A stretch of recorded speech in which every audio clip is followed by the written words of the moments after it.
The photograph appeared on my screen at exactly 9:47 p.m. on a cold December evening. I was sitting in my living room in Boston, halfway through a mystery novel, when my tablet chimed with a social media notification. What I saw made my book slip from my hands and hit the hardwood floor with a hollow thud that echoed through my empty house. There they were. My entire family aboard a luxury cruise ship somewhere in the Caribbean. The image showed at least 40 people gathered on the upper deck, cocktails raised in celebration against a backdrop of turquoise water and endless sky. My son Daniel stood front and center, his arms wrapped around my two grandsons, Noah and Ethan. His wife Amanda was radiant in a designer sundress I'd never seen before. Her mother Gloria, whom I'd met perhaps 3 times at awkward holiday dinners, posed beside them with the confidence of someone who belonged. Amanda's brother Christopher and his entire family, including children whose names I didn't even know, cousins, friends, co-workers, a sea of smiling faces enjoying what appeared to be the vacation of a lifetime. And then there was me. Or rather, the conspicuous absence of me. I counted the faces twice, then 3 times. 42 people. 42 people who had apparently fit just fine on this intimate family getaway that Amanda had explained to me was simply too small for everyone. The conversation had happened in my own dining room 3 weeks earlier. Amanda had stopped by unannounced, as she often did when she needed something, babysitting a borrowed serving dish or in this case to deliver news she knew would hurt. "Helen," she'd said, settling into my favorite chair without asking, "I wanted to talk to you about our holiday plans before you heard from someone else." I'd been arranging flowers in a vase, a weekly ritual I'd maintained since my husband George passed away 4 years ago. Something about putting fresh blooms in the house made me feel less alone, though I'd never admitted that to anyone. "Of course, dear. What's happening?" "Well, Daniel's firm gave him this incredible bonus, and we've decided to take the family on a cruise over New Year's. It's going to be absolutely magical: Caribbean islands, snorkeling, amazing food." She'd paused, and I'd known what was coming before she said it. "The thing is, Helen, we have a limited number of cabins, and with my family coming and Daniel's colleagues who've become like family, we're completely at capacity." I'd continued arranging my flowers, focusing on the delicate petals of a white rose. "I see. I knew you'd understand. You're always so reasonable about these things. And honestly, with all the activities and late-night entertainment, it's really geared toward younger crowds. You'd probably find it exhausting." "Of course," I'd said, my voice steady even as something inside me cracked. "You know me, early to bed, early to rise. I just slow everyone down." "Exactly." Amanda had brightened immediately, relieved to have cleared this hurdle so easily. "We'll bring you back something special, and we'll have a nice dinner when we return to hear all about your quiet New Year's. Maybe you can finally finish that quilt you've been working on." She'd left 20 minutes later, and I'd stood in my dining room surrounded by flowers, feeling more alone than I had since the day they'd lowered George into the ground. But this photograph changed something fundamental in me. 42 people, colleagues who'd become like family, were apparently more family than I was. Gloria, who'd made pointed comments about my outdated cooking techniques and provincial decorating choices at every gathering, had made the cut. But not me. Not the woman who'd raised Daniel as a single mother after his father decided fatherhood wasn't for him. Not the grandmother who'd provided free childcare 3 days a week for 2 years when money was tight and Amanda's business was just starting. Not the mother-in-law who'd bitten back responses to countless small cruelties and casual dismissals because I'd wanted to keep the peace.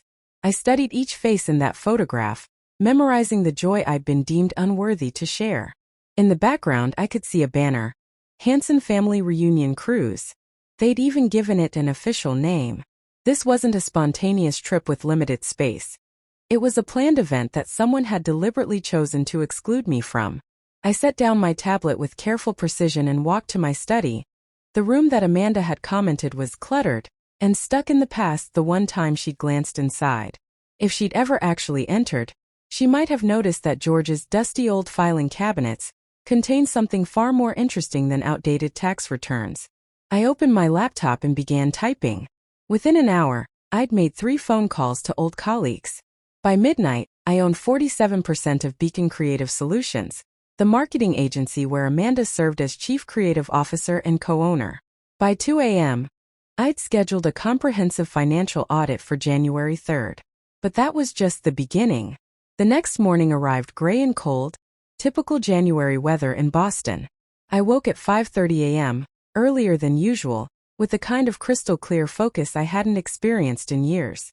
For the first time since George's death, I felt something other than the dull ache of grief and loneliness that had become my constant companion. I felt purpose. I made coffee in the blue ceramic mug George had given me on our 30th anniversary. The one Amanda once said was a bit shabby for a house with guests. I sat in George's leather armchair, the one I'd refused to replace despite Amanda's suggestions that I update to something more modern, and I began reviewing the documents that had arrived in my email overnight. George had been a financial analyst for 37 years, and he'd taught me everything he knew during our 42 years of marriage. While Amanda saw me as a helpless widow who could barely manage her own checkbook, I'd actually been managing a diverse investment portfolio for decades. The life insurance and pension they knew about were comfortable. The stock holdings, real estate investments, and carefully cultivated relationships with Boston's financial community, those were my secrets. My phone buzzed with a text from Daniel. The messages had been coming steadily since they'd left for their trip. Weather is incredible, Mom. Noah caught his first fish today. Wish you could see how proud he was. Wish you could see, not wish you were here. The distinction was subtle but unmistakable. I was welcome to enjoy their experiences secondhand through photos and brief updates, but not to actually participate in creating memories with my own grandchildren. I typed back, "How wonderful. Give him a hug from Grandma. Enjoy every moment." What I didn't write. I'm currently reviewing the financial records of your wife's company, and I'm already finding some very interesting discrepancies. Beacon Creative Solutions had been struggling. I'd overheard enough hushed conversations during family dinners to piece together their financial situation.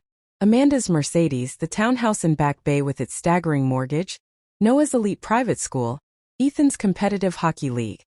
It all required money they didn't quite have, which made my offer to purchase nearly half the company through a shell corporation called Northern Star Investments impossible to refuse.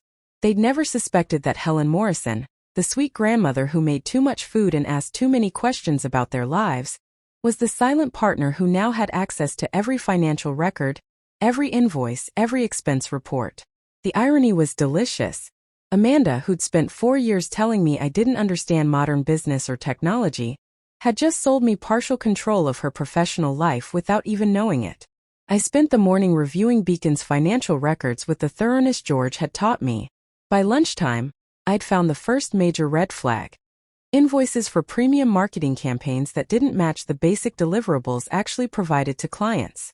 The difference was being routed to an account that didn't appear on any official company documentation. By dinner, I discovered 3 separate schemes Amanda had been operating for at least 14 months.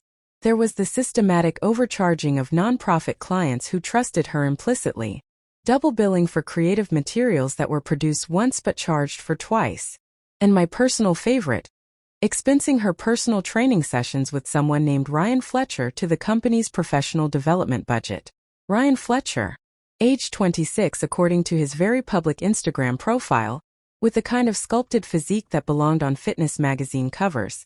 The same Ryan who appeared in dozens of Amanda's photos over the past 8 months, tagged in posts from expensive restaurants across Boston and luxury hotels in Vermont and Maine. Always during times when Daniel was supposedly working late or traveling for business. I screenshotted everything methodically, building a file that would have made George proud. Every intimate dinner with Ryan at places like Minton and Number 9 Park. Every afternoon training session that lasted 4 hours and took place at the Four Seasons. Every weekend professional development retreat that didn't involve any actual professional development, since I'd already confirmed with the supposed training organizations that Amanda had never registered for their programs. The beautiful thing about people who underestimate you is how careless they become. Amanda had never bothered to make her social media private, because what would grandmother Helen know about Instagram? She certainly hadn't expected me to create an account and spend months quietly documenting her activities. My phone buzzed with another family group text, this time from Amanda herself. Sunset dinner tonight on a private beach. The boys are having the time of their lives. Thank you for being so understanding about the space limitations, Helen. You're such a gem. Understanding. I was becoming quite excellent at understanding things Amanda thought I'd never figure out. I typed back. It sounds absolutely magical. Can't wait to hear all about it when you return. Can't wait was the truest thing I'd written to her in months. New Year's Day fell on a Wednesday. Daniel and Amanda would return Thursday evening, exhausted and sunburned, and Friday morning would bring them face to face with exactly how much trouble they were really in. But first I had some work to do on myself. I spent New Year's Day in a way I hadn't in years, focused entirely on my own needs instead of worrying about what everyone else expected from me. My first stop was the salon where I'd been a client for 20 years but hadn't visited since George's funeral. Marie, my stylist, took one look at me and shook her head with the kind of professional disappointment that comes from watching a client disappear. Helen Morrison, you look like you've been hiding from the world. When's the last time you did something just for yourself? Today, I said, settling into her chair and feeling something inside me straighten. Today, I'm doing everything for me. 3 hours later, I walked out with silver hair styled in a sophisticated bob that took years off my appearance and gave me an air of authority I'd been missing. Next was the boutique on Newberry Street where I'd been buying practical cardigans and comfortable shoes for too long, clothes that made me invisible in family photos and easy to overlook at family gatherings. The sales associate, a sharp young woman named Priya, understood immediately what I needed. You want power clothes, she said, her eyes lighting up. Executive power or courtroom power? Boardroom power, I replied without hesitation. The kind that makes people straighten up when you enter a room. She delivered perfectly. By the time I finished, I had 4 outfits that cost more than I'd spent on clothes in the past 3 years. But when I looked in the dressing room mirror, I didn't see invisible grandmother Helen anymore. I saw the woman who'd co-founded a successful consulting firm with George. The woman who'd managed their investment portfolio through 2 recessions while raising a son and working full-time. The woman who'd served on the boards of 3 nonprofit organizations and still found time to volunteer at the Children's Hospital. I saw the woman I'd been before grief and loneliness had convinced me to accept crumbs from people who should have been offering me a seat at the table. My phone rang as I was loading shopping bags into my car. Daniel calling from the airport. Hey Mom. We're boarding in about an hour. Should be home by 9 tonight. Amanda's pretty wiped out from all the activities, so we probably won't come by tonight. Maybe lunch on Friday. Actually, Daniel, I have appointments on Friday. Important business meetings. But I'm sure I'll see you all very soon. There was a pause. I never had business meetings. I never had appointments that took priority over their schedule. I never had anything they considered important enough to work around. Oh, okay. Well, maybe this weekend then. We'll see how the week unfolds, I said, starting my car and feeling powerful in a way I'd forgotten was possible. We'll definitely see. Thursday morning, I woke with a sense of anticipation I hadn't felt in years. I put on one of my new outfits, a charcoal gray suit with a silk blouse that whispered success, and sat in George's chair with my coffee, waiting for the phone calls I knew would come. The first call arrived at 9:14 a.m., right on schedule. Mrs. Morrison, this is Robert Kim from Anderson Financial Services. We're the firm conducting the audit at Beacon Creative Solutions. We need to speak with you today about some significant irregularities we've uncovered. Could you come to the office this afternoon? I'd hired Robert myself through my attorney, but Amanda didn't know that crucial detail. To her, he was just another accountant asking uncomfortable questions about business practices she thought she'd hidden perfectly. Of course, I said, injecting just the right amount of concern into my voice. What time would work for you? Would 2 p.m. be possible? And Mrs. Morrison, given what we've discovered, you might want to bring legal counsel. I'll be there promptly at 2. The second call came at 10:47 a.m. Daniel sounding confused and worried. Mom, something really strange is happening at Amanda's office. There are auditors there asking questions about financial discrepancies and possible fraud. Amanda's completely panicking. She thinks someone's trying to sabotage the business. How concerning, I said, taking a sip of coffee and admiring my reflection in the hall mirror. I hope she gets to the bottom of whatever's causing these problems. She's convinced it's a mistake. They're asking about fake invoices and unauthorized expenses, But Amanda swears she doesn't know what they're talking about. How predictable. Amanda was already preparing her innocent victim narrative, claiming complete ignorance about the financial scheme she personally created and maintained. These situations usually resolve themselves, I said with calm wisdom. I'm sure Amanda will handle it professionally. After Daniel hung up, I spent the rest of the morning preparing for the afternoon's meeting. I'd be playing the role of concerned business partner, shocked and disappointed to discover my investment had been placed in such a questionable enterprise. 81:30 p.m. I drove to the downtown office building that housed Beacon Creative Solutions. I'd never been there before. Amanda had never invited family to see her workplace. Too busy, she'd always said. Too chaotic. Now I understood she simply hadn't wanted witnesses to whatever she was doing. The offices were impressive in the way that screams desperation rather than success. Expensive furniture that belonged in a magazine. Original artwork that probably cost more than my car. Floor-to-ceiling windows overlooking Boston Harbor. All funded by money Amanda had been systematically stealing from clients who trusted her. Robert Kim met me in the conference room, looking appropriately serious. Behind him sat Amanda, her vacation tan now looking more like the color of panic. Daniel was there too, holding Amanda's hand like she was the victim rather than the perpetrator. "Mrs. Morrison," Robert said, standing as I entered. "Thank you for coming on such short notice." Amanda looked up at me with red-rimmed eyes. "Helen, what are you doing here? Did Daniel call you for moral support?" I took the seat directly across from her and opened my new leather briefcase. A beautiful piece I'd purchased specifically for this transformation from invisible grandmother to serious businesswoman. "Actually, Amanda," I said with a smile that felt like vindication, "I'm here as your business partner." The silence that followed was absolutely perfect. Amanda's mouth opened and closed without sound. Daniel looked from me to Amanda to Robert, trying to understand a puzzle he hadn't known existed until this moment. "Business partner?" Amanda finally whispered. "What are you talking about?" Robert consulted his notes with professional precision. "Mrs. Morrison is the primary investor behind Northern Star Investments, the firm that purchased 47% of Beacon Creative Solutions in late December. She requested this audit as part of her due diligence review." I watched Amanda's face cycle through confusion, disbelief, and finally dawning horror as she realized what had happened. Her sweet, simple mother-in-law, the woman she'd excluded from the family cruise because old people wouldn't enjoy the activities, was now her business partner with access to every financial record. "This has to be a mistake," Amanda said, her voice rising. "Helen, you don't know anything about business or investments. Someone's obviously taken advantage of you." "Oh, Amanda," I said, pulling out the first folder from my briefcase with deliberate slowness. "I know quite a lot about business. I helped George build his consulting practice from nothing. I've been managing our investment portfolio for over 20 years with consistent returns. And I know exactly what I bought when I purchased half of your company." Daniel found his voice, though it sounded strained. "Mom, what's going on? Why didn't you tell us you were investing in Amanda's company?"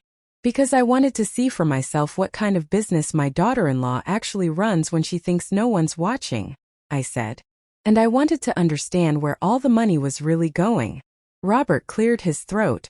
"Mrs. Morrison, we should discuss the findings.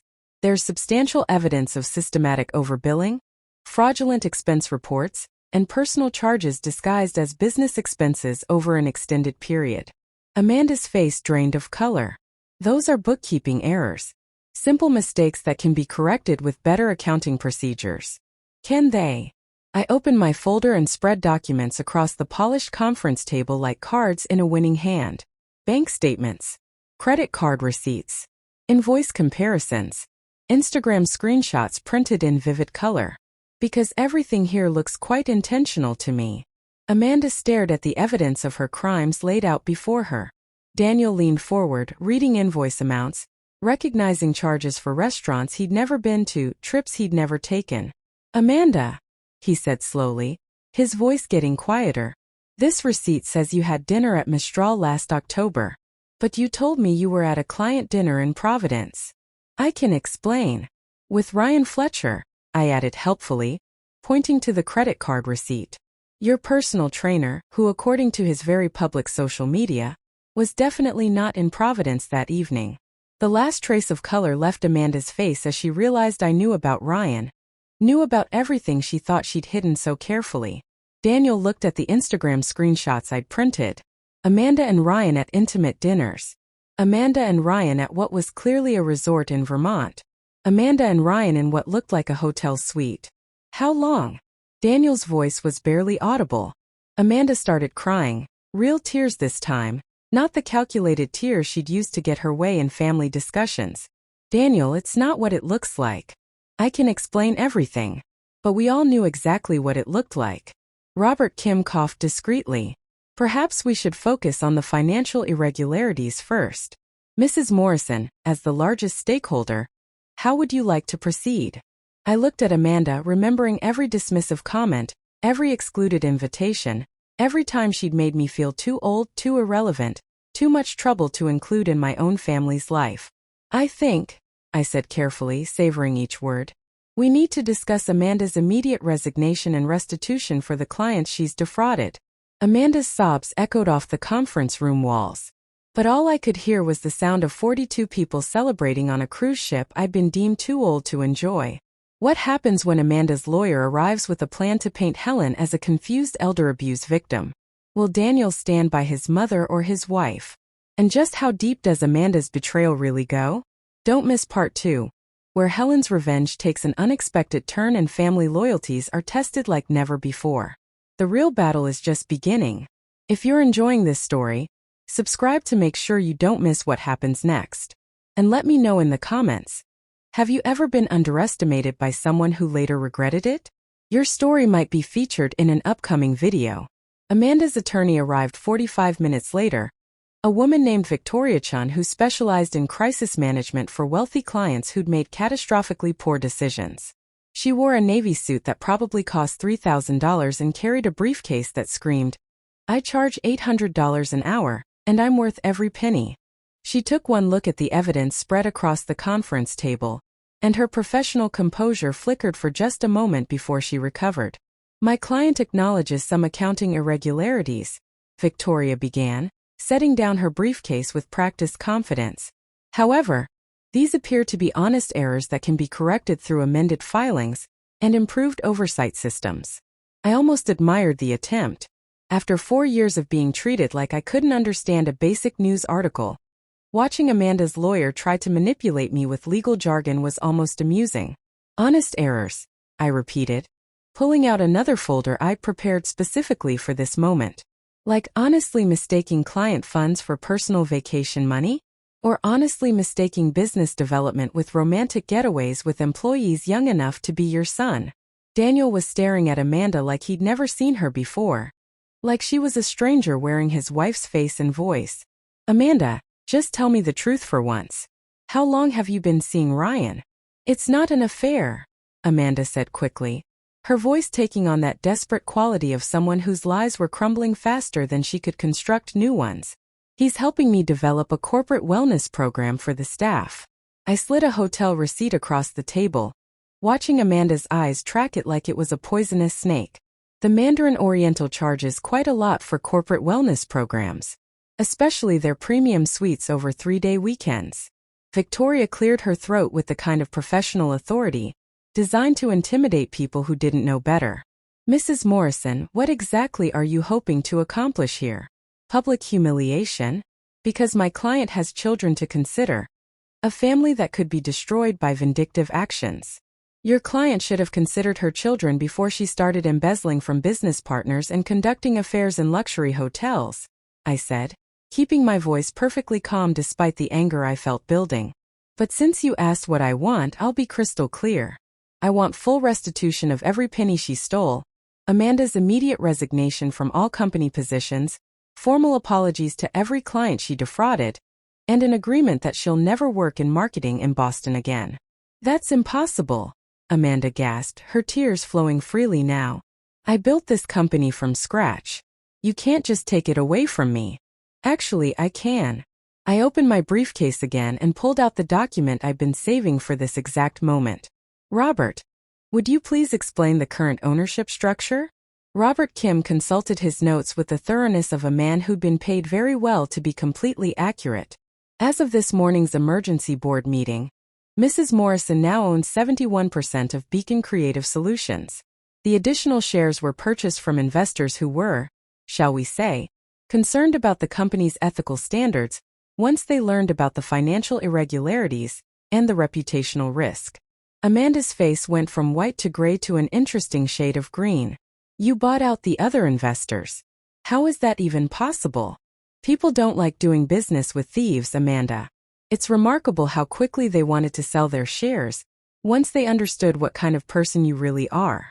Daniel stood abruptly, walking to the floor-to-ceiling windows like he needed air. His shoulders were shaking with what might have been rage or grief or both. Victoria tried a different approach, her voice taking on a more conciliatory tone. Mrs. Morrison, surely we can reach some accommodation that doesn't involve destroying a family. Think about your grandchildren who will suffer if this becomes public knowledge. The family was destroyed the moment your client decided I wasn't worth including in it, I said, my voice carrying 4 years of accumulated hurt. I'm simply dealing with the aftermath.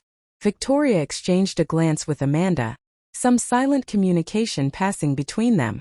What if my client agrees to resign quietly and repay the funds over time? No publicity, no criminal charges, just a quiet exit. Over what time frame? 5 years with reasonable interest. I laughed. Actually laughed out loud. The clients she stole from don't have 5 years to wait. Some of them are small organizations operating on shoestring budgets who trusted Amanda with their entire marketing allocation. They need that money now. Not in 5 years after she's had time to hide assets and declare bankruptcy. My client doesn't have that kind of liquid capital available. Then perhaps she shouldn't have spent it on hotel rooms and jewelry, and maintaining a lifestyle she couldn't afford on her actual salary. Amanda's professional mask finally cracked completely, revealing the rage underneath. You sanctimonious old woman. You think you're so perfect, sitting there in your dead husband's shadow, judging everyone else's life choices like you're some kind of moral authority. There it was. The real Amanda. The one who'd been hiding behind fake sweetness and manufactured concern for 4 years. You want to know the truth, Helen? Daniel felt sorry for you. You were this pathetic widow who couldn't figure out how to live without someone taking care of every little thing for you. We included you in our lives out of pity. Each word was designed to wound, and 4 years ago they would have destroyed me completely. But 4 years ago, I hadn't discovered my own strength or learned to value myself independent of their approval. Are you finished? We gave you purpose, Helen. Without us, you're just a lonely old woman with too much money and nothing meaningful to do with your life. I opened my laptop and pulled up a document I prepared for this exact moment. Speaking of money, would you like to see your severance package? The screen showed exactly what Amanda would be walking away with. Nothing. No severance, no benefits, no references, no future in Boston's marketing community. You can't do this to me. Actually, as the owner of 71% of the company, I can do exactly this. And more if necessary. Victoria gathered her materials with the efficiency of someone who recognized a lost cause. We'll be filing suit for wrongful termination and elder abuse. My client will argue that you lack the mental capacity to make these decisions, and that you've been manipulated by outside parties. Please do, I said calmly. I look forward to discovery, where we'll have to disclose all of Amanda's financial crimes in open court. I'm sure the local media will be very interested in that story. After they left, Amanda sobbing, Victoria fuming, Daniel still standing at the window like a statue. Robert Kim closed his folder and looked at me with something like admiration. That was remarkably well played, Mrs. Morrison. Most people in your position would have sought compromise. Most people in my position haven't spent 4 years being told they're too old, too irrelevant, and too stupid to matter, I replied. I'm done compromising with people who don't respect me. The next morning arrived with unexpected news. I was having coffee in my kitchen, enjoying the first peaceful breakfast I'd had in months, when Daniel appeared at my door unannounced. He looked like he hadn't slept, which was probably accurate, given that Amanda had spent the night at her mother's house and he'd been left alone with 2 confused children and the wreckage of his marriage. Mom, we need to talk. Of course, sweetheart. Coffee. I poured him a cup without waiting for an answer, noting how his hands trembled slightly when he reached for it. He sat at the kitchen table where he'd eaten breakfast for 18 years before college, back when life was simpler and I was just his mother instead of his wife's adversary. "I don't understand any of this," he said finally. "When did you become this person?" "Which person would that be?" "The person who secretly buys companies and destroys marriages. The person who plots revenge like some kind of corporate assassin." His voice was raw with exhaustion and grief and something that might have been betrayal. I poured my own coffee and sat across from him, studying his face and seeing so much of George in the set of his jaw when he was upset.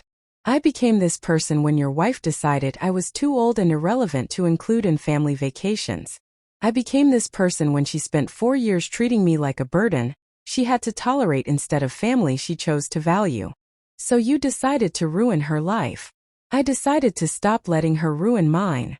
I reached across the table and took his hand, feeling how cold his fingers were. "Daniel, I discovered Marcus and the embezzlement because I was investigating the cruise exclusion. I was trying to understand if I'd done something wrong to deserve being left behind, while 42 other people celebrated together." He was quiet for a long moment, staring into his coffee like it might have answers he desperately needed. "The financial stuff, is it really as bad as it looks? Could she actually go to prison?" "Worse than it looks. She's stolen over $185,000 from clients over 18 months.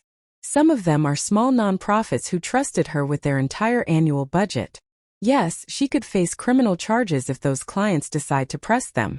Daniel put his head in his hands, and I could see the moment when reality fully hit him. "What about Noah and Ethan? How do I explain to my sons that their mother is a thief and a cheater?" "You tell them age-appropriate truth. You protect them from adult details while being honest about adult consequences. You focus on being the parent they can rely on when everything else feels uncertain." Amanda wants to fight this. Victoria thinks they can prove you manipulated the situation to hurt her deliberately, that this is all about revenge instead of justice. I sipped my coffee, considering how to respond in a way that would help my son understand without further damaging him. "Daniel, do you remember when you were 11, and you took money from my wallet to buy video games at the mall?" "Yeah, but what does that have to do with?" "Do you remember what I told you when I discovered what you'd done?" He was quiet, then nodded slowly. "You said that stealing wasn't wrong because I got caught. It was wrong because I did it in the first place, and being caught was just the consequence of a choice I'd already made." Amanda didn't get caught doing something wrong. She got caught doing something illegal that hurt innocent people who trusted her. There's a significant difference between those two things. My phone buzzed with a text from Amanda. "Helen, please don't destroy my family over a misunderstanding. Noah and Ethan need stability more than anything right now. Can't we resolve this privately?" I showed Daniel the message. "What do you think I should say to that?" "I think," he said slowly, his voice getting stronger, "you should ask her where her concern for Noah and Ethan was when she was having an affair and stealing money to pay for luxury hotels and expensive dinners with a man who wasn't their father." I felt proud of my son in that moment. He was still hurting, still processing the betrayal, but he was seeing clearly through Amanda's manipulation tactics. "The company will survive this," I assured him. "The clients will be repaid every penny they're owed. The employees will keep their jobs and probably get better leadership. But Amanda's days of calling the shots in this family are completely over." Friday brought Amanda's counterattack, and I had to admire the strategy even as I prepared to demolish it completely. She arrived at my house at 7:15 a.m. with Noah and Ethan in tow, clearly hoping their presence would prevent me from speaking plainly about her crimes and character flaws. The boys looked confused and exhausted, like they'd been woken up too early and dragged somewhere they didn't want to be. "Helen," Amanda said, her voice dripping with wounded dignity as she stood on my front porch in the early morning cold. "I've come to apologize for any misunderstandings about the business finances. Daniel and I would like to resolve this as a family, the way families should handle internal conflicts." Noah, my beautiful 15-year-old grandson, looked confused and tired. Ethan, 13 and always too perceptive for his own good, looked suspicious of everything about this early morning visit.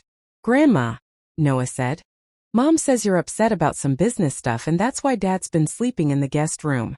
Can't you guys just work it out like adults?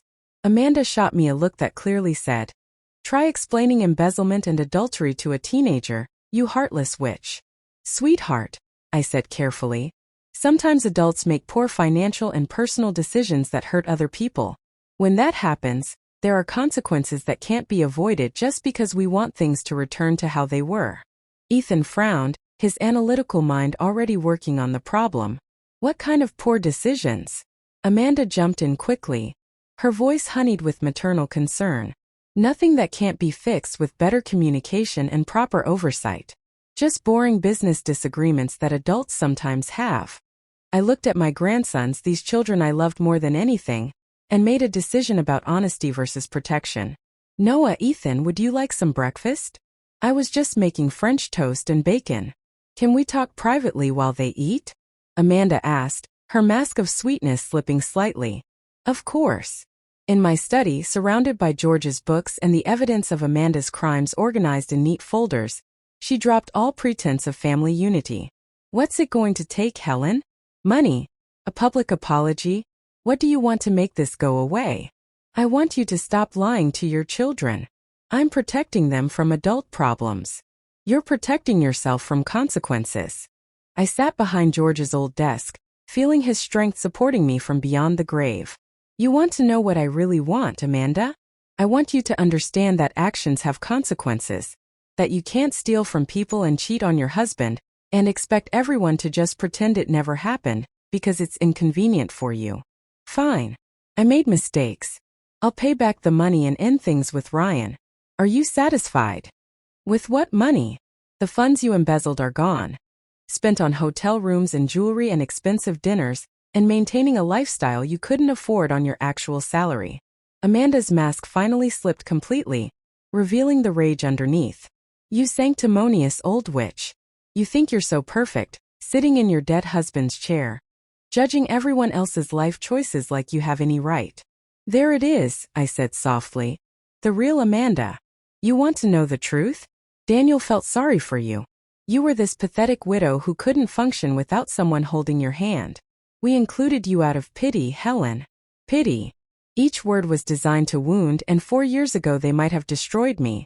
But I'd spent 4 years building myself back up, remembering who I was beyond my role as convenient grandmother. Are you finished? We gave you purpose, Helen. Without us visiting and including you occasionally, you're just a lonely old woman with nothing meaningful in your life. I opened my laptop, pulling up the document I prepared for this exact moment. Speaking of meaning, would you like to see your final settlement offer? The screen showed exactly what Amanda would be walking away with. Nothing. No severance, no benefits, no references, no future in Boston's tight-knit marketing community.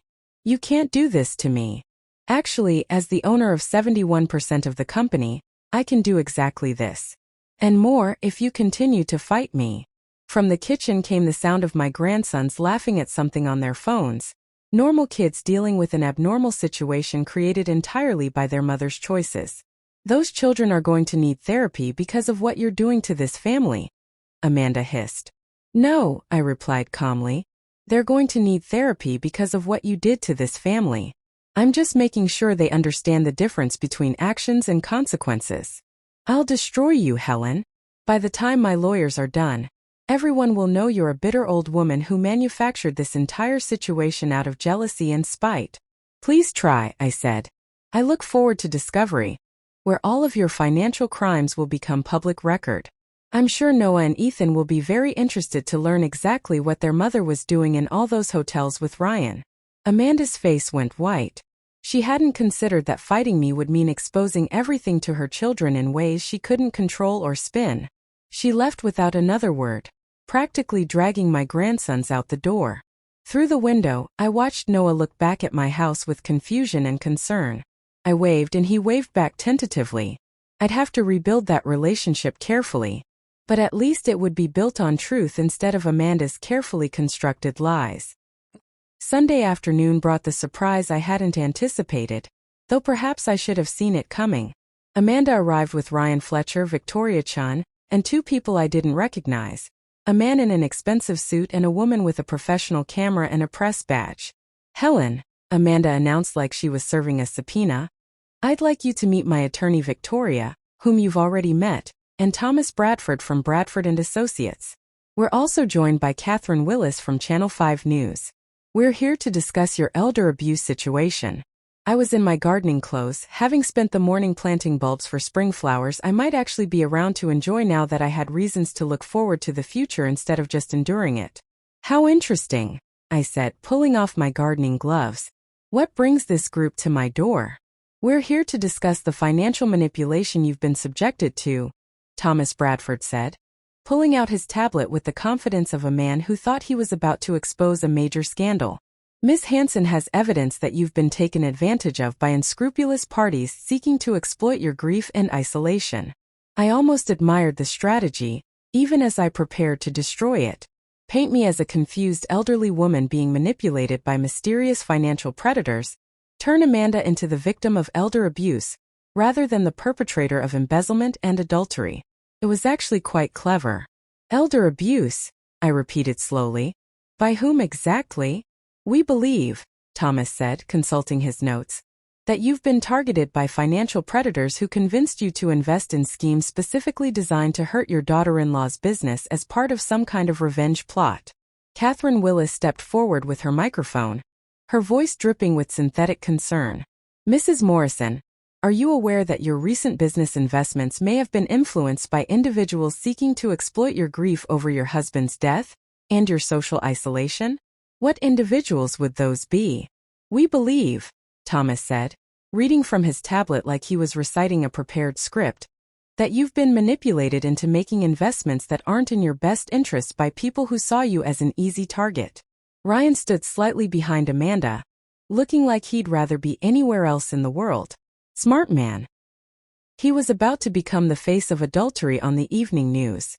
"So your theory," I said slowly, letting my amusement show, "is that I'm too incompetent to manage my own money or make my own decisions?" "Not incompetent," Catherine said in her most sympathetic television voice. "Vulnerable. Grieving. Possibly experiencing early cognitive decline that makes you susceptible to manipulation by unscrupulous individuals." That was the moment I realized Amanda had made her biggest mistake yet.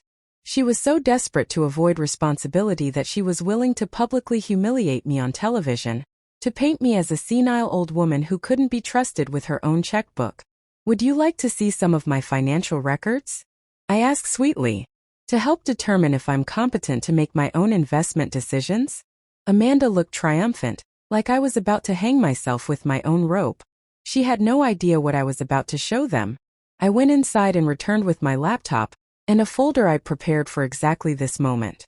"Catherine, you might want to keep that camera rolling for this." I opened the laptop and turned it toward them. "This is my investment portfolio, managed entirely by me for the past 22 years. Current value, $4.2 million. Amanda's triumph began to falter as the number registered. "These are my tax returns for the past 5 years, showing consistent profitable trading and business investments. And this," I pulled out the final document with a flourish, "is the cognitive evaluation I had done last week by Dr. Elizabeth Park at Massachusetts General Hospital, confirming that I have no cognitive impairment whatsoever. In fact, I scored in the 95th percentile for my age group in all cognitive domains." Thomas Bradford's confidence evaporated like morning fog. "Mrs. Morrison, we were simply concerned about your welfare." "Were you concerned about my welfare when your client embezzled $185,000 from her business partners? Or when she used company funds to pay for hotel rooms where she conducted her affair with Mr. Fletcher here?" Catherine looked at her cameraman, who was still recording everything.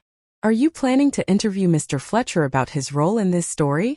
I asked innocently, because I have some very interesting documentation about their relationship that might interest your viewers. Ryan finally spoke, his voice tight with panic. "Amanda, you said this would be simple. You said she was just a confused old lady who wouldn't fight back." "Shut up, Ryan," Amanda snapped, her composure cracking completely.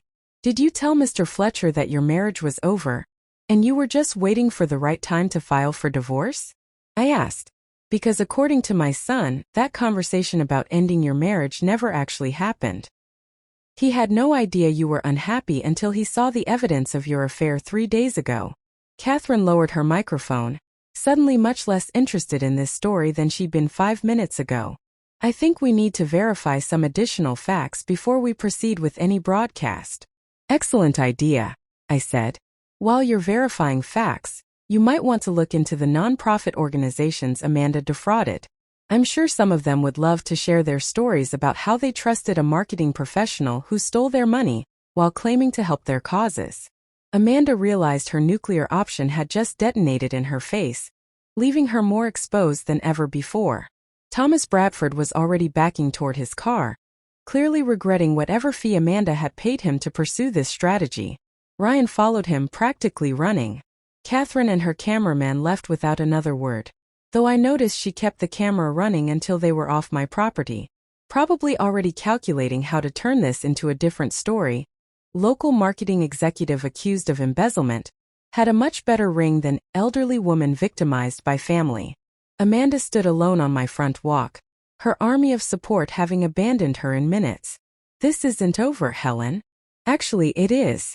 You just haven't accepted it yet.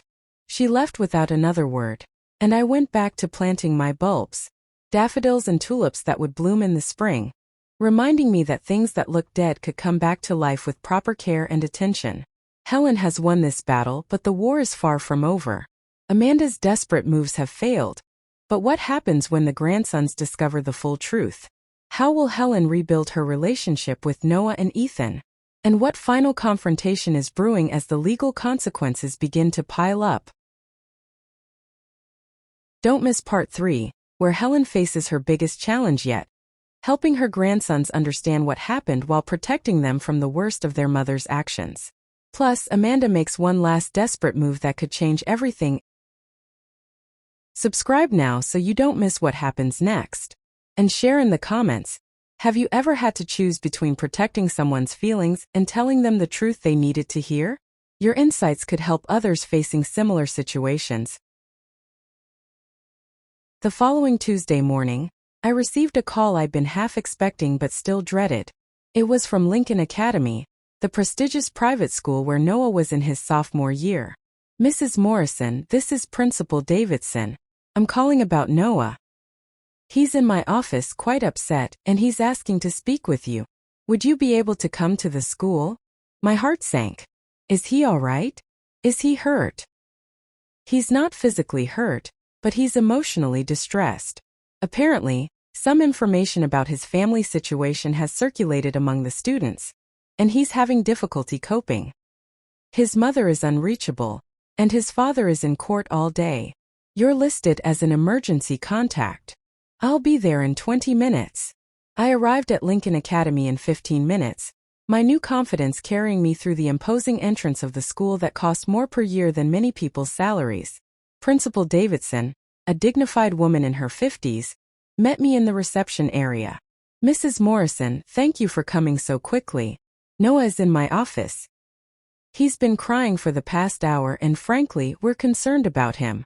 She led me down the hallway to her office, where I found Noah sitting in a leather chair, his face red and blotchy from crying. The moment he saw me, fresh tears spilled down his cheeks. Grandma, he choked out, and I was across the room in seconds, pulling him into my arms the way I hadn't been allowed to do in years. Amanda had always said I was too affectionate, and that teenagers needed space and boundaries. I'm here, sweetheart. I'm here. Principal Davidson quietly excused herself, closing the door to give us privacy. Noah sobbed into my shoulder for several minutes before he could speak. Everyone knows, Grandma. Everyone knows about Mom and what she did. Some kid's parent works at Channel 5, and they saw footage of Mom and that guy Ryan, and now it's all over social media. Everyone's saying my mom is a thief and a cheater, and they're asking me if it's true, and I don't even know what's true anymore. My heart broke for this beautiful boy who'd done nothing wrong but was suffering the consequences of his mother's choices. What do you want to know, Noah? I'll tell you the truth about anything you ask me. He pulled back, wiping his eyes with the back of his hand. Is Mom really a thief? Did she really steal money? I took a deep breath. This was the moment I'd been dreading. The moment when I had to choose between protecting Noah from painful truth and giving him the honesty he deserved. Yes, your mother took money from the company's clients and used it for personal expenses. She did it over a long period of time, and it hurt a lot of people who trusted her. And Ryan? Was she? Were they? Your mother was having a relationship with Ryan that wasn't appropriate for a married woman. That's why your dad has been so upset. Noah's face crumpled again. Why would she do that? Doesn't she love Dad? Doesn't she love us? I think your mother loves you and Ethan very much. But sometimes people make terrible choices that hurt the people they love. Those choices don't mean she doesn't love you. They mean she was thinking about what she wanted instead of how her actions would affect her family. Everyone at school is saying you destroyed Mom's life. That you're this evil grandmother who ruined everything because you were jealous of her success. I'd been prepared for this, but it still stung to hear it from my grandson's lips. Noah, I need to tell you something and I need you to really listen. Your mother excluded me from the family cruise.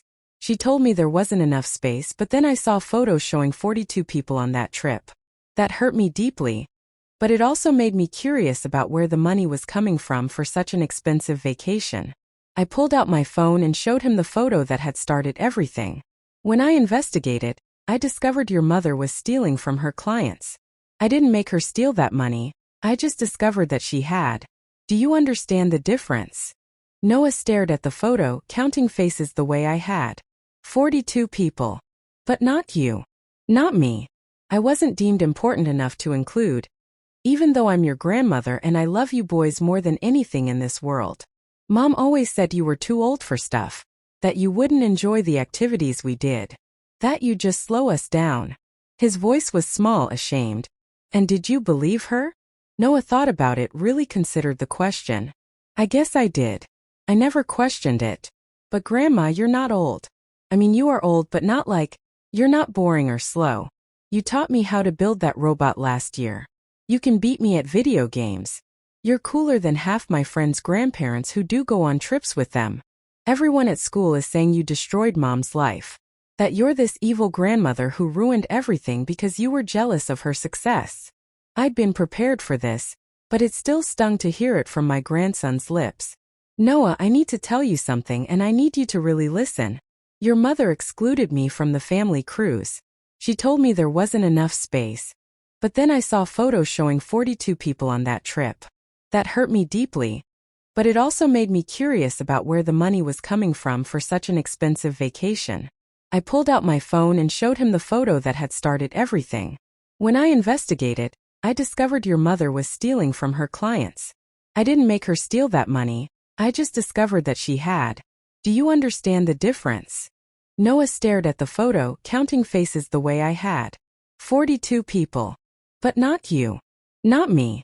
I wasn't deemed important enough to include. Even though I'm your grandmother and I love you boys more than anything in this world. Mom always said you were too old for stuff. That you wouldn't enjoy the activities we did. That you'd just slow us down. His voice was small, ashamed. And did you believe her? Noah thought about it, really considered the question. I guess I did. I never questioned it. But Grandma, you're not old. I mean, you are old, but not like, you're not boring or slow. You taught me how to build that robot last year. You can beat me at video games. You're cooler than half my friends' grandparents who do go on trips with them. I smiled through my own tears. Thank you, sweetheart. That means more to me than you know. So what happens now? Is Mom going to jail? Are we going to lose our house? Do I have to leave Lincoln? These were the questions that had been keeping him up at night, the fears he'd been carrying alone while the adults in his life fought their battles. I don't know if your mother will face criminal charges. That depends on whether the people she stole from decide to press charges. But you and Ethan will be taken care of, I promise you that. Your dad has a good job, and I have more than enough to help with anything you need. You won't lose your home or have to leave your school. What about Mom? Where will she go? I don't know, Noah. That's up to your mother to figure out. He was quiet for a long moment, processing everything. Are you really my emergency contact now instead of Mom? Your dad added me last week. He thought it would be good to have someone available who wasn't in the middle of everything that's happening. Good, Noah said firmly. I want you to be my emergency contact. I want you at my soccer games and my parent-teacher conferences and all the stuff Mom used to come to but was always on her phone the whole time anyway. I would love nothing more than to be at all of those things. Can I come stay with you this weekend? Just me? I need some space from everything at home. And Ethan keeps asking questions I don't know how to answer. Of course you can. We'll do whatever you want. Movies, video games, cooking together, or just sitting quietly if that's what you need. Noah hugged me again, tighter this time. I'm sorry, Grandma. What are you sorry for? For believing Mom when she said you wouldn't want to come on trips with us. For not questioning why you were never included. For not calling you more or visiting more. I just accepted what she told us about you, and I never thought to check if it was true.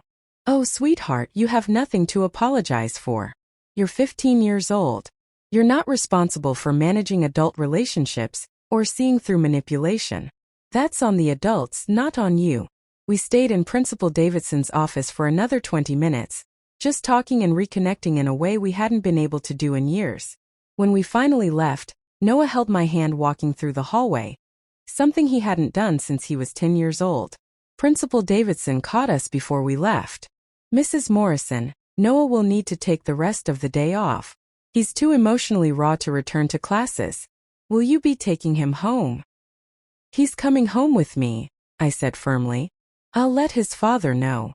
On the drive to my house, Noah stared out the window watching Boston pass by. Grandma? Can I ask you something? Anything. Do you hate Mom for what she did to you? I thought carefully about my answer. I don't hate your mother, Noah. I'm angry with her, and I'm hurt by her, and I refuse to let her treat me poorly anymore. But hate takes too much energy, and I'd rather spend that energy on the people I love, like you and Ethan and your dad. That's very zen of you, Grandma. I laughed. When did you start saying things like very zen? I've been watching a lot of philosophy videos on YouTube. It helps me make sense of things. We spent the rest of the day at my house. Noah did homework at my kitchen table while I made his favorite meal, lasagna with extra cheese and homemade garlic bread. We played video games for 2 hours and I didn't let him win the way I used to when he was younger. He appreciated that, I think, being treated like someone capable of handling real competition instead of someone who needed to be coddled. That evening, Daniel stopped by to pick Noah up. He looked exhausted, like the past week had aged him 5 years. Thanks for getting him from school, Mom. I'm sorry I wasn't available. Don't apologize. That's what I'm here for. Daniel looked at Noah, who was gathering his backpack. How are you doing, buddy? Better, Noah said. Grandma and I talked. She told me the truth about everything. Daniel shot me a look, part gratitude, part concern. All of it. All of it, I confirmed. He deserves honesty. After they left, I sat in George's chair with a cup of tea, thinking about the conversation with Noah. This was the hard part of revenge, watching the innocent people get hurt by consequences they didn't create. But they'd been getting hurt anyway. Living in a household built on lies and theft and infidelity. At least now they could begin to heal based on truth instead of continuing to suffer based on deception. Wednesday brought a development I hadn't anticipated. I received a certified letter from a law firm I didn't recognize, Brennan and Associates, not to be confused with Amanda's marketing firm. The letter was from Amanda's parents, Gloria and Richard Hansen. Dear Mrs. Morrison, it began in formal legal language. We are writing on behalf of our daughter, Amanda Hansen, regarding the hostile and vindictive campaign you have waged against her character and livelihood. We are prepared to take legal action to protect our daughter's reputation and ensure the welfare of our grandchildren, Noah and Ethan, who are suffering greatly due to your actions. The letter went on to threaten a custody suit, claiming that Daniel was unfit to care for the boys due to his emotional instability, and that I was exercising undue influence over both Daniel and the children. They were proposing that Amanda should have primary custody, with the boys relocating to Connecticut where Gloria and Richard lived. I read the letter 3 times, feeling my blood pressure rise with each reading. They wanted to take my grandsons away, not because Daniel was actually unfit, but because they wanted to protect Amanda from the consequences of her own actions. They were willing to uproot Noah and Ethan from their school, their friends, their entire lives just to save face. I called my attorney, Margaret Flynn, who'd been handling all my legal matters since George's death. Margaret, I need you to read something and tell me how seriously I should take this threat. I scanned and emailed the letter, then waited on the line while she reviewed it. This is largely bluster, she said after a few minutes. They'd have a very difficult time proving Daniel is unfit. He's a successful attorney with no history of abuse or neglect. And the undue influence claim about you is laughable given your cognitive evaluation and financial records. But Helen, they could make this messy and expensive if they really want to fight. Let them try, I said. I'm not letting them take those boys away from their father to protect their daughter from her own choices. Then we should file a preemptive response. I'll draft something today and send it to their attorney.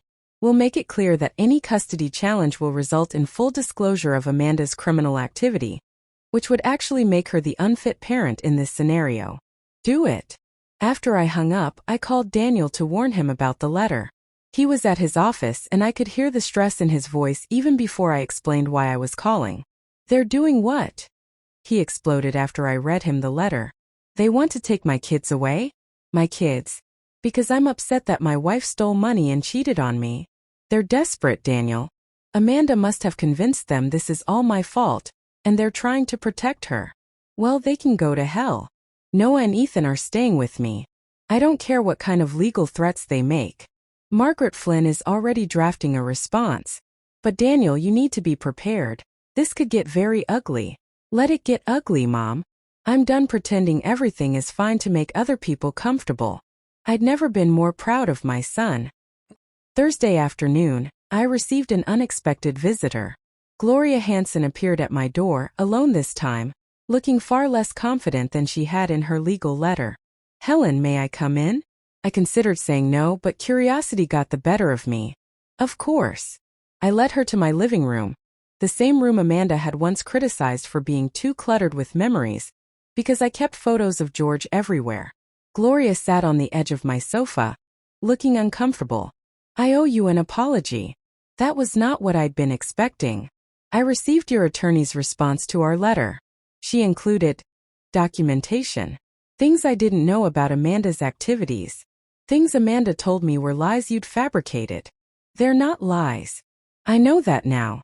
I saw the bank records, the hotel receipts, the audit findings. Helen, I had no idea Amanda was stealing from clients. She told me you'd manufactured evidence because you were angry about not being invited on the cruise. And you believed her without question. Gloria had the grace to look ashamed.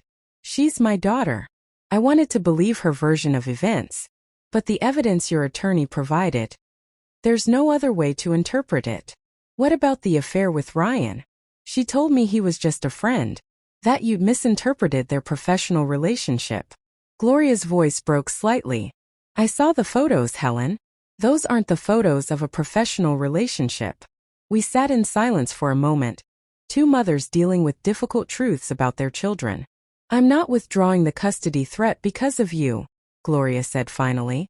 I'm withdrawing it because Daniel is a good father, and those boys have already been through enough. They don't need to be uprooted from their entire lives because their mother made terrible choices. Thank you for seeing that. But Helen, I need to ask you something. Are you going to press criminal charges? Because if you do, Amanda will go to prison. She'll lose everything, her career, her reputation, her freedom. Is that really what you want? I thought about the question carefully. What I want is for the clients she stole from to be made whole. What I want is for Amanda to understand that actions have consequences. What I want is for my grandsons to see that people can't lie and steal and cheat, and then just walk away without accountability. So yes, you're going to press charges. I'm going to let the defrauded clients decide if they want to press charges. I've already begun the process of repaying them from company funds, but several of them are understandably angry and may want more than just their money back. That's their right. Gloria stood, preparing to leave. You've changed, Helen. You used to be so accommodating, so eager to please everyone. I used to think that being accommodating would make people love me. I've learned that people who only love you when you're accommodating don't actually love you at all. After Gloria left, I made myself a cup of tea and sat in my garden, watching the last leaves fall from the oak tree George had planted when we first bought this house. The tree had weathered storms, droughts, harsh winters, and blazing summers. but it was still standing, stronger for having survived. I was still standing too. Friday evening, Ethan called me. Not his parents, me. Grandma, can you come over? Mom's here packing her stuff and she and Dad are fighting, and Noah is locked in his room and I don't know what to do. I'll be there in 15 minutes. I made it in 12, breaking several traffic laws in the process. When I arrived at Daniel's townhouse in Back Bay, I could hear shouting from the street. I let myself in with the key Daniel had given me the week before. In the living room, Daniel and Amanda were facing off like boxers in a ring. Boxes were scattered everywhere, half-packed with Amanda's belongings. You can't just take the Rothko painting, Daniel was saying. That was a gift from my colleague, not yours. Everything in this house is half mine, Amanda shot back. Community property, remember? Not when you acquired it through fraud. They both turned when they saw me standing in the doorway. Oh, perfect, Amanda sneered. She's here. Did you call Mommy to fight your battles for you, Daniel? Ethan called me, I said calmly. He was worried about his brother. Ethan should mind his own business. His family is his business, Amanda. He lives here. I walked past them and up the stairs, finding Ethan sitting on the landing, trying to make himself invisible. Noah's door was indeed locked, and I could hear music playing loudly inside. Hey, buddy, I said, sitting beside Ethan. Rough evening. Mom showed up with a moving truck. She's taking half of everything. Dad's freaking out, and Noah won't come out of his room. Where do you want to be right now? Here. My house? Anywhere else? Ethan thought about it. Your house. Can Noah come too? Absolutely. Let me talk to your brother. I knocked on Noah's door. Noah, it's Grandma. Ethan and I are heading to my house. Want to come? The music turned off and Noah opened the door. His eyes were red. Can we just go now? Without saying anything to them. Yes. Grab what you need for the weekend. 5 minutes later, we were walking down the stairs with overnight bags. Daniel and Amanda had moved their argument to the kitchen, and we could hear Amanda's voice getting shriller. We're taking the boys for the weekend, I called out. They need a break from this. Daniel appeared in the kitchen doorway, looking relieved. Thanks, Mom. I'll call you later. Amanda appeared behind him. You can't just take my children without asking me. We can and we are, Noah said firmly, his 15-year-old voice not wavering. We're going to Grandma's and you can't stop us. Noah, you don't get to tell us what to do anymore, Mom. You lied to us. You lied to everyone. Grandma's the only person who's told us the truth about anything. Amanda's face crumpled, but Noah was already walking toward the door, Ethan right behind him. At my house, I made popcorn and hot chocolate while the boys settled into the guest room they claimed as their own. We watched a movie none of us really paid attention to, just taking comfort in being together in a space that felt safe. Around 10 o'clock, Noah suddenly said, Grandma, can I ask you something? Of course. Do you think Mom can change? Like, do you think she can become a better person? I thought about it carefully. I think anyone can change if they truly want to, and they're willing to do the hard work. But wanting to change requires admitting you did something wrong in the first place. And your mother seems more interested in blaming other people than examining her own choices. So probably not then. Probably not anytime soon. But that doesn't mean never. People can surprise you. Ethan, who'd been quiet all evening, finally spoke up. I'm glad you figured out what Mom was doing. I know that sounds bad, but if you hadn't, we'd still be living in a house full of lies and pretending everything was fine when it wasn't. At least now it's real, even if real is harder. Out of the mouths of 13-year-olds. You're both very wise for your ages, I said. And you're both going to be fine. It might take time and it might be hard, but you're going to be fine. That night, after the boys had gone to bed, I sat in my study looking at the photo from the cruise ship. 42 people who'd fit just fine without me. But I wasn't looking at the photo with pain anymore. I was looking at it with gratitude. Because being excluded from that trip had forced me to wake up, to remember who I was, to reclaim the strength I'd forgotten I possessed. Sometimes the worst thing that happens to you turns out to be the best thing that could have happened. Helen has won the battle for truth and rebuilt her relationships with her grandsons. But Amanda isn't done fighting. And there's one final confrontation coming that will determine the future for everyone involved. Plus, A surprise from the defrauded clients changes everything. Don't miss part 4, the conclusion of Helen's story, where all the pieces finally come together and justice, both legal and personal, is finally served. Will Amanda face criminal charges? Can this family heal? And what does Helen's future look like now that she's reclaimed her power? Subscribe now for the finale. And tell us in the comments, what would you do if you discovered a family member was living a double life? How far would you go to protect the people you love? Share your thoughts below. 3 weeks later, I found myself sitting in a conference room at Anderson Financial Services with Robert Kim, my attorney Margaret Flynn, and representatives from 7 nonprofit organizations that Amanda had defrauded. This was the meeting I'd been preparing for since the day I discovered Amanda's crimes.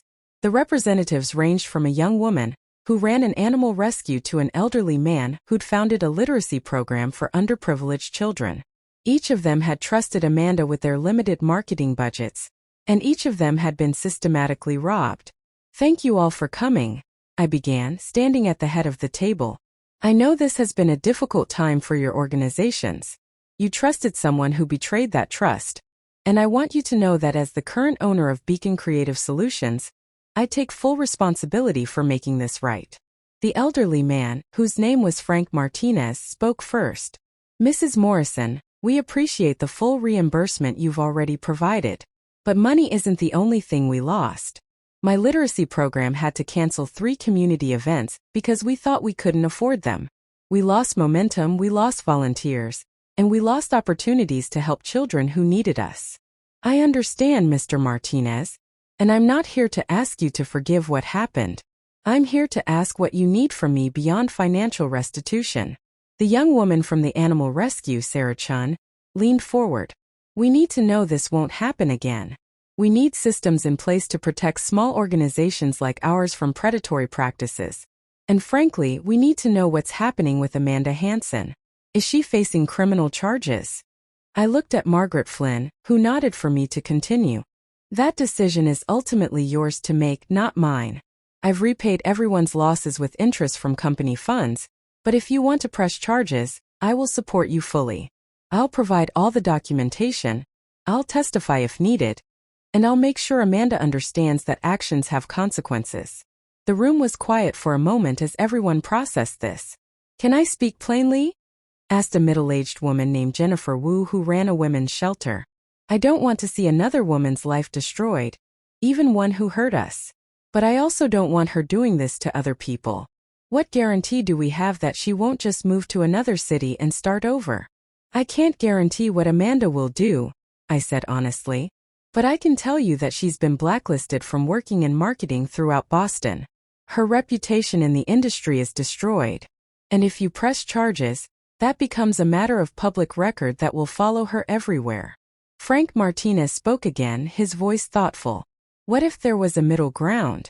What if instead of prison time, she was required to do community service for organizations like ours? Let her see firsthand the damage she caused. Let her work to repair it in a meaningful way." It was a generous suggestion from a man who had every right to demand harsher punishment. Sarah Chun nodded slowly. "I like that idea. But I also want a formal apology. Not some lawyer-written statement, but a real apology where she acknowledges what she did and why it was wrong." One by one, the other representatives agreed. They wanted accountability, not vengeance. They wanted Amanda to understand the real human cost of her actions, not just face legal consequences. "I'll arrange it," I said. "But I should warn you, Amanda isn't exactly in an apologetic frame of mind right now. She still believes she's the victim in this situation." "Then maybe it's time someone helped her understand she's not," Jennifer Wu said firmly. The meeting with Amanda took place 4 days later in my attorney's office. Amanda arrived with Victoria Chun, both of them looking like they'd rather be anywhere else. The 7 nonprofit representatives were there, along with Daniel, who'd insisted on attending despite my suggestion that he might want to sit this one out. "I need to see this," he'd said. "I need to see if the woman I married is still in there somewhere, or if she's completely lost to selfishness and denial." Amanda looked around the room, her expression hardening when she saw the nonprofit representatives. "What is this? Some kind of public shaming?" "This is an opportunity," Margaret Flynn said calmly. These individuals have agreed not to press criminal charges against you on one condition: that you acknowledge what you did, apologize sincerely, and complete 500 hours of community service with nonprofit organizations. 500 hours? Amanda's voice rose. That's insane. I didn't commit murder. No, Frank Martinez said quietly. You just stole money from organizations trying to help people who have nothing. You stole from a literacy program that teaches children to read. You stole from an animal rescue that saves abandoned pets. You stole from a women's shelter that protects abuse victims. In some ways, what you did was worse than a single act of violence. It was ongoing betrayal of trust over many months. Amanda's face flushed. I made mistakes. I fully acknowledge that. But I'm not going to sit here and be lectured by the people you stole from? Sarachan interrupted. The people whose missions you claimed to believe in while you were robbing them blind? Victoria Chun put a hand on Amanda's arm. Perhaps we should step outside and discuss this. No, Daniel said firmly. Everyone turned to look at him.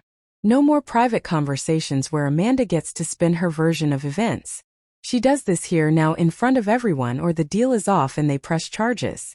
Amanda stared at her husband, and for a moment I saw something flicker across her face. Regret, maybe, or recognition of just how far she'd fallen. Fine, she said finally. What do you want me to say? We want the truth, Jennifer Wu said. We want you to tell us why you did it. Not excuses, not justifications, the real reason you stole from organizations you knew were struggling. Amanda was silent for a long moment. When she finally spoke, her voice was quieter than I'd ever heard it. I was drowning. The business wasn't as successful as everyone thought. We were losing clients, falling behind on payments, and I couldn't keep up with our expenses. The house, the car, the school tuition, everything, it was all too much. And instead of admitting we were struggling, instead of asking for help or cutting back, I took money where I could find it. And why from nonprofits specifically? Frank Martinez asked. Why target organizations with limited resources? Amanda's voice got even quieter. Because I thought you wouldn't notice as quickly. Because I thought your accounting would be less sophisticated. Because I knew you trusted me, and I could exploit that trust longer than I could with corporate clients. The honesty was brutal, but it was real. This wasn't Amanda making excuses. This was Amanda finally admitting the calculating nature of her crimes. And the affair with Ryan? Daniel asked, his voice breaking slightly.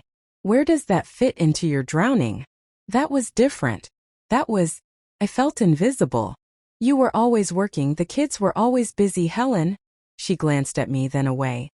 Your mother was always so perfectly put together, so competent, so smart. I felt like I was failing at everything: business, marriage, motherhood. And Ryan made me feel successful again. Feel valued. Feel young. So you pushed Mom out of our lives because she made you feel inadequate? Daniel's voice was incredulous. You excluded her from family events, belittled her, made her feel worthless, because you were jealous? Yes, Amanda whispered. Yes. And I'm sorry, Helen. I'm sorry for all of it. I looked at this woman who'd made my life miserable for 4 years, and I felt nothing. Not satisfaction at her admission, not anger at her apology. Just a sort of hollow acknowledgement that this was happening. I don't forgive you, I said simply. Maybe someday I will, but not today. Today, you need to focus on apologizing to people whose suffering actually mattered to your crimes, these representatives whose organizations you damaged. Amanda turned to the 7 people sitting across from her. I'm sorry. I'm truly deeply sorry for what I did to your organizations. You were doing important work and I made it harder. I was selfish and greedy and dishonest, and I have no excuse for that. If you'll allow me to do the community service, I'll do it. I'll do whatever it takes to make this right. Sarah Chun looked at her colleagues, some unspoken communication passing between them. Finally, she nodded. 500 hours. And we get to choose where and when you serve them. And if you miss a single hour or show up with a bad attitude, the deal is off and we press charges immediately. I understand, Amanda said. Thank you for giving me this chance. After the nonprofit representatives left, Amanda remained seated, staring at her hands. Victoria Chun had excused herself to take a phone call, leaving just Amanda, Daniel, Margaret Flynn, and me in the conference room. What happens now? Amanda asked, her voice small. Now you signed the agreement Victoria and Margaret have drafted, Daniel said. You complete your community service. You stay away from Noah and Ethan unless they specifically ask to see you. And you figure out how to build a life that doesn't involve lying and stealing and using people. And us? Is there any chance for us? Daniel looked at her for a long moment, and I could see him wrestling with the question. This was the woman he'd loved, the mother of his children, his partner for almost 2 decades. But she was also the woman who'd betrayed him in every possible way. I don't know, he said finally. Right now, I can't even look at you without feeling sick. Maybe someday that will change. But Amanda, you need to understand. Even if I could forgive you, I could never trust you again. And without trust, there's no marriage. Amanda nodded, tears streaming down her face. I understand. I hope you do, Daniel said, standing up. Because the person you hurt most in all of this was yourself. You had a successful business, a family that loved you, a good life. And you destroyed it because you couldn't be honest about struggling. He left the conference room, and after a moment I followed him.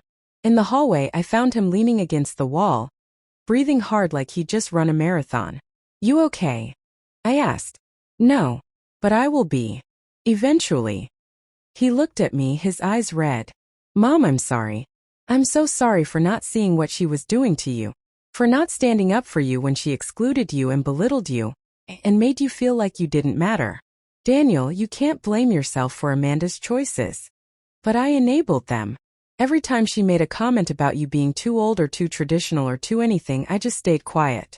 I told myself it was easier to keep the peace than to fight her. But my silence hurt you, and I'm so sorry. I pulled my son into a hug. This man I'd raised alone. This good person who'd made the mistake of loving someone who didn't deserve him. You're standing up for me now, I said. That's what matters. 6 months later, I was hosting Sunday dinner at my house. A tradition that had evolved naturally over the months. Daniel, Noah, and Ethan were regulars now, along with a rotating cast of the boys' friends who discovered that Mrs. Morrison's house was the place to be on Sunday evenings. I'd hired an exceptional managing director for Beacon Creative Solutions, a woman named Patricia Reynolds who had more integrity in her little finger than Amanda had in her entire body. Under Patricia's leadership, the company had not only survived the scandal but thrived, with new clients impressed by our commitment to transparency and ethical practices. The nonprofit organizations Amanda had defrauded had become some of our best clients, and we worked with them at significantly reduced rates. My way of ensuring something good came from something terrible. Noah was at the stove helping me make his favorite pasta dish, while Ethan set the table. Daniel was in the living room talking with Margaret Flynn, who'd become a good friend over the past months. I'd even invited Sarah Chun from the animal rescue, who'd bonded with Noah over their shared love of dogs. Grandma, Noah said, stirring the sauce carefully, did you hear Mom's moving to Portland, Oregon? I asked, surprised. Yeah, she finished her community service last week, and she says she needs a fresh start somewhere people don't know what happened. She got a job at some small marketing agency that works with local businesses. How do you feel about that? Noah thought about it, his face serious in the way that reminded me so much of George. Honestly, relieved. It's hard having her around but not really in our lives. Maybe in Portland she can figure herself out and become someone better. And if she does, maybe we can have a relationship with her that's actually real instead of all the fake stuff it used to be. That's very mature of you. You taught me that. You taught me that people deserve consequences for their actions. But that doesn't mean they can't change if they really want to. I smiled, feeling a warmth spread through my chest that had nothing to do with the steam from the pasta. Ethan called from the dining room. Grandma, how many people are we expecting tonight? I think 12, including you boys and your friends. Cool. I'll set extra places just in case. Daniel appeared in the kitchen doorway, smiling. Mom, Margaret was just telling me about a case she's working on. Apparently, there's a support group for people who've been financially abused by family members, and they want to know if you'd be willing to speak at one of their meetings. Speak about what? About how you discovered what was happening and found the strength to stand up for yourself. About how you didn't let anyone make you feel like you were overreacting or being vindictive. Margaret thinks your story could help other people in similar situations. I considered it. 6 months ago, I would have said no immediately, uncomfortable with the idea of sharing my pain publicly. But I wasn't the same person I'd been 6 months ago. Tell her I'll do it, I said. If my experience can help even one person recognize their worth and demand better treatment, it's worth sharing. Noah bumped my shoulder affectionately. Look at you, Grandma. You're like a superhero for underestimated old people. I'm not that old, I protested, laughing. Old enough to be wise, young enough to be cool, he said. The perfect combination. As the evening progressed and my house filled with laughter and conversation, I found myself thinking about that photograph from the cruise ship. The one that had started all of this, 42 people celebrating without me. I'd printed that photo and put it in a frame in my study, not as a reminder of pain but as a reminder of transformation. That photo represented the moment I stopped accepting crumbs and started demanding the full meal I deserved. Being excluded from that cruise was the best thing that ever happened to me. It forced me to wake up, to remember who I was, to reclaim the strength and intelligence and worth I'd been hiding to make other people comfortable. After dinner, when the dishes were cleared and the younger crowd had migrated to the living room to play video games, Daniel and I sat on my back porch watching the sun set over my garden. Thank you, Mom, he said quietly. For what? For not giving up. For fighting back. For showing Noah and Ethan that you don't have to accept mistreatment just because it comes from family. You taught me that self-respect isn't selfish. That demanding honesty and integrity isn't mean. That standing up for yourself is brave, not bitter. I was just protecting myself. You were doing more than that. You were showing all of us what strength looks like. What integrity looks like. What it means to value yourself even when other people don't. We sat in comfortable silence for a while, listening to the laughter from inside the house. My grandsons and their friends, young people who now saw me as someone worth spending time with instead of someone to tolerate out of obligation. Do you ever regret it? Daniel asked. Going after Amanda so hard? Some people would say you should have just walked away quietly. Some people would rather be comfortable than honest, I replied. Walking away quietly would have meant accepting that what she did was okay. It would have meant teaching Noah and Ethan that family can treat you however they want and you just have to take it. It would have meant continuing to be invisible, while other people lived their lives like I didn't matter. So no regrets? No regrets. Only lessons learned and strength reclaimed. My phone buzzed with a text from Sarah Chan. Thanks for dinner and for introducing me to your grandson. Noah's a special kid. You've raised a good family, Helen. I showed Daniel the text and he smiled. You have raised a good family. Despite everything Amanda tried to do to undermine you, despite all the years of being pushed aside, you're still the center that holds us all together. That's because I stopped waiting for permission to take my place, I said. I stopped asking if I was allowed to matter. I just decided I mattered, and I acted accordingly. Inside, Noah called out, Grandma, we need you to settle a debate about whether pineapple belongs on pizza. I stood up laughing. Some debates never change. Coming. As I walked back into my house, my home filled with people who genuinely wanted me there, I caught sight of my reflection in the window. I looked different than I had 6 months ago. My hair was styled confidently, my clothes fit well, my posture was straight and strong. But the biggest change wasn't visible. It was internal, the knowledge that I was worth standing up for, worth fighting for, worth including. Not because I'd earned it by being convenient or accommodating or invisible, but simply because I existed and I mattered. Being left off that cruise ship guest list was supposed to be a rejection. Instead, it became a revelation. And I'd never been more grateful for being uninvited in my entire life. 1 year after the cruise ship photograph changed everything, I received a letter in the mail. It was from Amanda, postmarked from Portland. I almost threw it away without opening it, but curiosity got the better of me. Dear Helen, it began. I know I'm probably the last person you want to hear from, and I don't blame you if you throw this letter away without reading it. But I wanted you to know that I've been in therapy for the past 8 months, working on understanding why I made the choices I made. My therapist helped me see that excluding you from the cruise wasn't really about space limitations or age-appropriate activities. It was about control. As long as I could control how often the boys saw you, how much influence you had in their lives, how important you were allowed to be, I felt powerful. I felt like I mattered because I could decide who else mattered. But the irony is that by trying to diminish you, I diminished myself. I became someone small and petty and cruel. Someone who stole from nonprofits and cheated on her husband and lied to her children. Someone I don't recognize when I look back at who I was. I'm not writing to ask for forgiveness.